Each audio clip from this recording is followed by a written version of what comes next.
Yeah, and you know, when I started, I had a pretty good feel for the age whiskey, so it wasn't too much training on that part. But like the new distillate right off the still, or the white dog, or whatever you want to call it, that you know, I had to learn a little bit. And I can remember back in the beginning when I started, they would set up white whiskeys from each distillery and say, "Tell me which one's which." And at first, I could get a couple. I could get ours because I knew what it tasted like, and I could get Makers because it was so sweet. But the rest of them I had to learn, and I had to see the differences, what they were doing. So, you know, the tasting part of it, you learn over the years.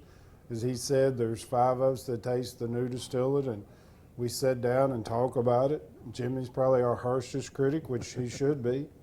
Uh, you know, and everybody else sort of gets along and talks about what's going on. This part of it is a fun part of it, but it's very important. You don't want to put something in the bottle that you're going to get a complaint sample of, because I have to initial a paper when I taste this saying I approved it. So if they get complaint samples, the first thing they do is see who approved it. So you want to make sure you're not approving something. If you have doubts, you go grab Jimmy, or you go grab somebody else, and you have them look at it. And like you said, not every day is your taste buds working correctly. So when you have something off, you make sure that somebody else is tasting it too.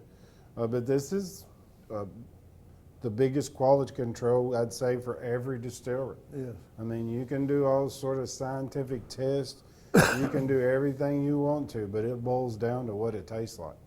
And that's the most important part. And I'd say any distillery you go to, they're going to tell you the same thing. They want it to taste a certain way. And if it doesn't taste that way, then you're trying to figure out what happened in the process. So it's a very important part for us, and also a pretty fun part.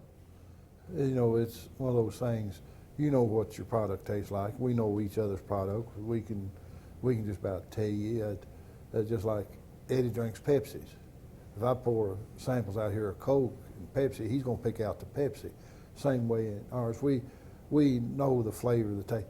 And actually, when we get to this point, ready for bottling, it's a lot of us made a lot of bad mistakes for 7, 6, 7, 8, 10 years, because it's been the day the grains come in, it's checked.